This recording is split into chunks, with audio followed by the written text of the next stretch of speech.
Today's video is day 2 of turning the ingredients I prepped in my previous food prep video into 3 delicious daily dozen meals. We've got this decadent sweet potato and raspberry parfait, tofu and millet salad with a creamy curry dressing, and spicy tortilla soup.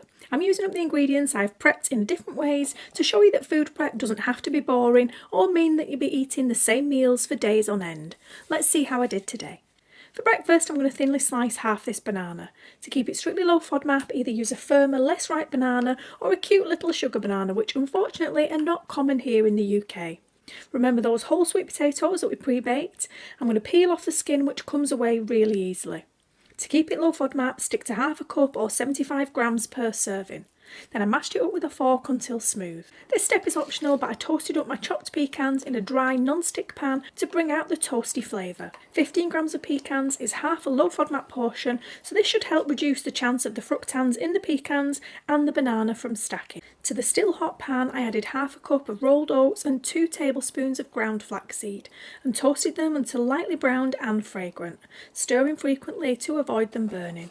I set aside half of the toasted oats and flax into a jar to prep for tomorrow's breakfast. To make it easy when we get to the next step, I allowed half a cup of frozen raspberries to defrost in the fridge overnight. For this recipe, I prefer the extra juice that comes out of the thawed raspberries, but if you're not a fan of frozen berries, use fresh if you prefer. 58 grams or a third of a cup is a low FODMAP portion. Now onto the layers. I started by plopping some of the mashed sweet potato in first and smoothed it out a bit with the back of a spoon. I sprinkled half of the chopped nuts and then laid on half the thinly sliced banana in a slightly overlapping layer. Onto the banana I sprinkled a third of the toasted oats, and this gave a firm base for a dollop of vegan coconut yogurt. Then came those thawed raspberries and all that lovely juice. I added another layer of oats and then started all over again.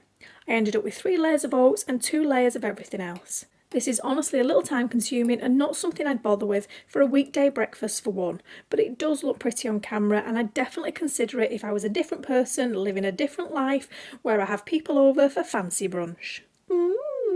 If you are going to the trouble of making this look pretty, then I think it's important to finish with a layer of those beautiful, juicy, ruby red raspberries. I ate this straight away so that the nuts and the oats kept their texture, but it would also last a day in the fridge if you'd rather put it together the night before.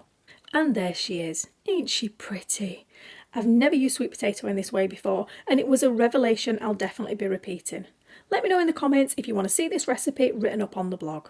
If you're keeping count, then this meal checked off 1 fruit portion, 1 grain portion, and completed our berries, flax and nuts quota for the day.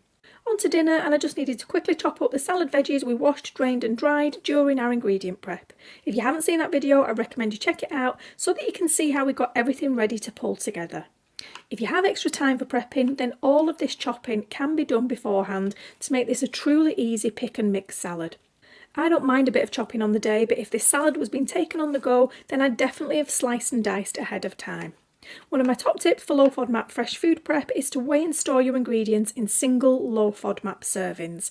That way you can pull a meal together in minutes without the extra effort of getting the scales back out for every ingredient and every meal. Before we get going on the salad, let's make the creamy curry dressing. I'm using soy yogurt, but stick to coconut to keep it low FODMAP. To a quarter of a cup of vegan yogurt, I added half a teaspoon of curry powder, 1 tablespoon of lemon juice and half a teaspoon of dried mint. Give it a good stir, taste and adjust, my needed salt. Let's get this salad tossed together. I start with a base of chopped kale, which is doubling up as my first green and my cruciferous of the day. I know raw kale can be a step too far for some folks, but it's one of my favourites. Massaged until wilted and topped with fresh, crisp veggies and a good dressing is all I need. Now, it wasn't my intention, but this salad ended up being huge enough for 2 meals. This meant that I'd unintentionally halved the number of FODMAPs too, because I originally weighed everything out for a single portion. If we add up all of these different veggies, even when split between 2 portions, I'd say they satisfied my veg quota for the day. As for the pineapple, I've counted it as half a daily dozen portion, which will make up when it's time for tea. Time for a quick tossy toss, and there's no better tool for this than a clean pair of hands, so get stuck in. My second green is some peppery fresh rocket leaves, and I added some romaine for good measure. The pre-cooked millet made the second grain of the day, and the first bean of the day is the crispy baked tofu.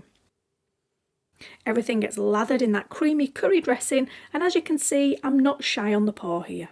I topped it off with a sprinkle of fresh mint and fresh parsley before getting stuck in. Video aesthetics aside, off camera, this just gets tossed together into one big delicious creamy mess.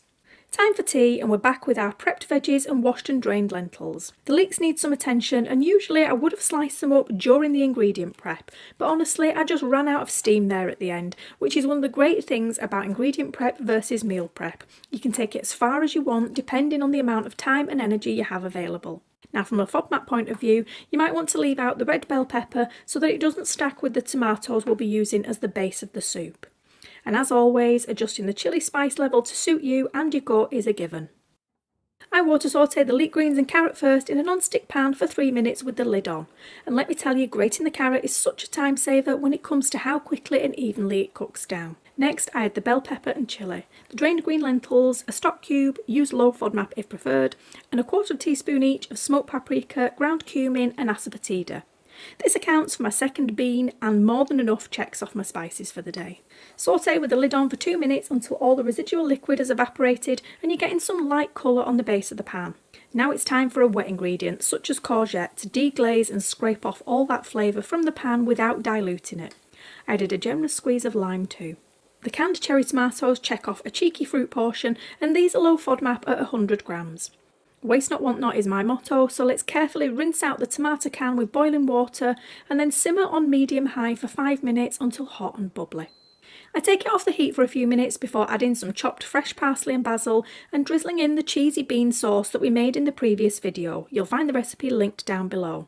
I'll count this as my final bean portion once I add more of this sauce as a garnish later.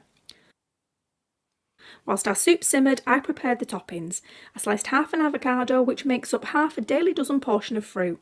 When combined with that half portion of pineapple from earlier, we can check off our final fruit for the day. The final grain of the day will be this wholemeal tortilla wrap. I drizzled it with garlic oil and added a sprinkle of ground cumin, smoked paprika and black pepper. I cut the wrap in half, flipped one half on top of the other, and then cut it in half again and stacked the quarters together. This made it quicker to cut the tortilla into long strips first and then cut each strip into small rectangles. These went into the air fryer at 200 Celsius for 3 minutes, shaking at the halfway point. They came out crisp and Moorish, and I'm not ashamed to say I came back for seconds and thirds. I didn't expect to eat the full wrap this way, but they were so good, piled on top of the soup, I just couldn't help myself. I finished with a generous drizzle of cheesy bean sauce, which gives me my final bean tick for the day. And that's everything I made today from the food we prepped together previously. If you haven't watched those videos, I'll leave links below. I hope it was helpful to see how I made 3 completely different meals to yesterday while still using the same ingredients I had prepped and ready in the fridge. As always, I appreciate you being here and thanks so much for all of your likes, comments and shares. I'll see you in the next one. Bye! The drained green lentils, a stock cube, low FODMAP if